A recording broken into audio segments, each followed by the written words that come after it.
Luxury brands are making you poor, and it's not like I don't like to buy luxury items. I do like to buy them, just like any other girl. It's just that it makes me really angry to watch the sneaky psychological tricks they're pulling on us. So in this video, I'm going to share the incredibly smart psychological hacks that luxury brands are using on us, the shocking things they're willing to do to maintain that appearance of exclusivity, and the opportunity cost, which is what you would have gained if you invested that money instead of buying a luxury watch or a handbag.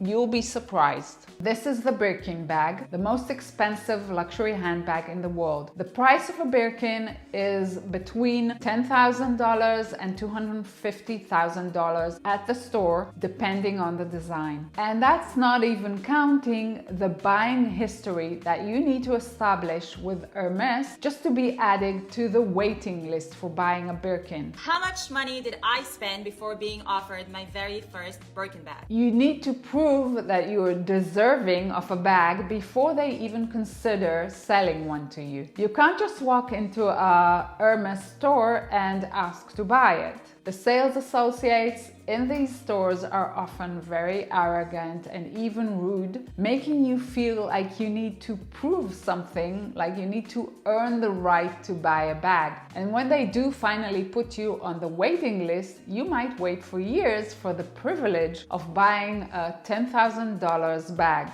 Pub, you wait 2 years for a Hermes Paris. This may seem like a very weird way to encourage sales, but in fact, it's genius marketing. The more difficult it is to buy the bag, the more people want it and the more effort they put into impressing the sales associate. So what do you have to do to deserve a bag? The only real requirement is spending a shit ton of money in the store. You have to visit the store a few times and spend tens of thousands of dollars on their other products, whether you like them or not. Altogether, I would say under $8,000. And after spending a fortune on other items and waiting patiently to be called from the wait list, when they do offer you a handbag, you don't even get a say about the color or the design. Isn't that crazy? They just hand you a bag and you just have to buy it, whether you like it or not. And this insane sales process isn't just for designer bags. Take Rolex, for instance. The price of a Rolex watch at the store is between $6,000 and $75,000, depending on the model. And the wait list to buy a Rolex is between a few months to a few years. You would think that people would feel humiliated by brands making them jump through hoops to buy their products, but human nature is very surprising and it's not the most rational thing. And people actually become more obsessed with these brands the harder it is to buy from them. So how do designer brands manage to create that kind of obsession with their products? And what are the sneaky psychological tricks they're playing on us? Some might say it's the high quality and the handmade craft that they're putting into every item, but is that really true? You would think that luxury items that have the label made in Italy are made by local experts who learned these skills from Italian artisans in the workshop. But in reality, many of these workshops hire Chinese immigrants for the job with the purpose of paying them less than the locals. So they're essentially creating Chinese sweatshops in Italy. The brands delegate the work to third-party companies, and that's how technically they keep their hands clean from exploiting workers. That's not to say that the Chinese don't do a good job. They do produce high-quality items, but the point is, it's not Italian craftsmanship anymore. At some point in 2010, a politician named Santo Versace, who was also the chairman of the Versace fashion brand, promoted a law that if 2 steps in the manufacturing process took place in Italy, the product can have the label made in Italy. So basically, if an item was designed in Milan or in Florence and then sent out to a factory in Eastern Europe Europe or in China to be manufactured and then sent back to Italy to be ironed or packed, it is considered made in Italy. The manufacturing of a Birkin bag isn't rocket science. The cost of manufacturing it is probably 20% of the retail price. So what you're actually paying for is the perceived value of the item. These brands are playing on our weaknesses, and that's the part that I don't like. They're taking advantage of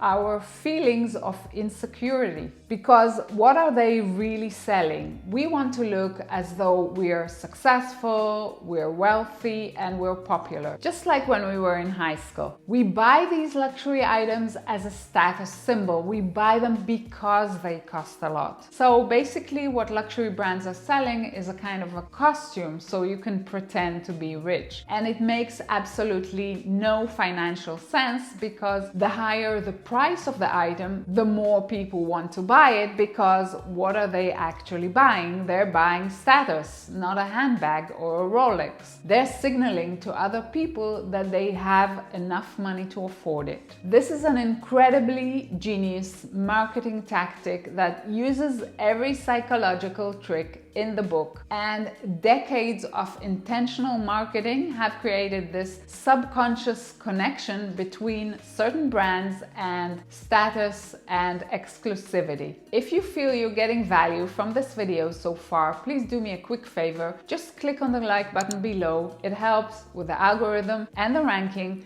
And why not subscribe to the channel and follow if you haven't already done so. Many people think that luxury brands are selling to the rich, but according to global data, 27% of luxury buyers in the US earn less than $50,000 a year annual income. So who's buying designer items? People who want to look rich but are middle class or low income. And that's just heartbreaking, because people are buying expensive stuff that they can't afford, and they're actually damaging their financial future. The next psychological trick brands are playing on us is that they create the illusion that there's not enough of their products. But there's a problem. They do have enough, and sometimes they even have too much inventory at the stores, because it's almost impossible to predict how much demand they'll have for a product. So what do? They can't offer discounts to boost their sales, because it will ruin the brand's image of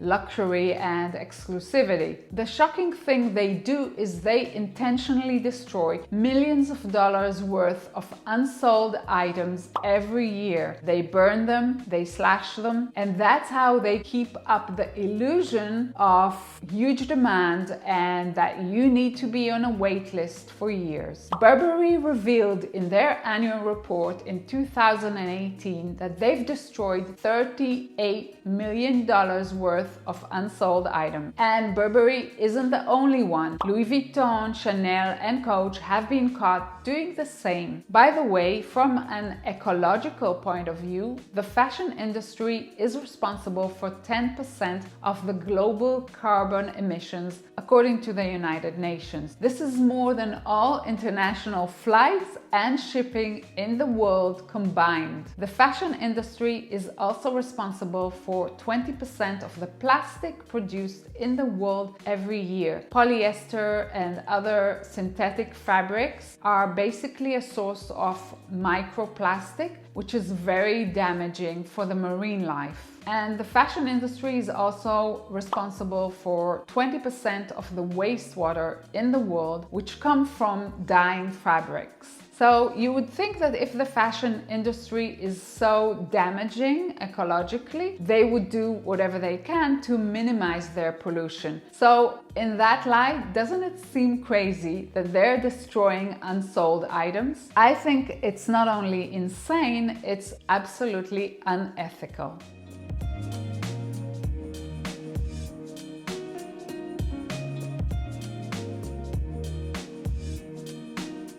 Another psychological marketing trick they use is having celebrities and influencers wearing designer stuff on social media. And that works very well for them because on social media, people communicate to each other through what they're wearing. And it shows that designer handbags and clothes go with success. But what you don't know is that these influencers and celebrities get designer clothes and handbags and jewelry for free. They don't pay for it. And in some cases, they have partnerships with these brands where they're getting paid to wear or carry a handbag by this brand when they go out to events or to places where they're visible and people take videos or photos of them and later post them on social media. Speaking of rich and poor, one very controversial argument is that influencers go on TikTok and on Instagram and justify the huge amounts they're spending on luxury items by saying that it's a good investment.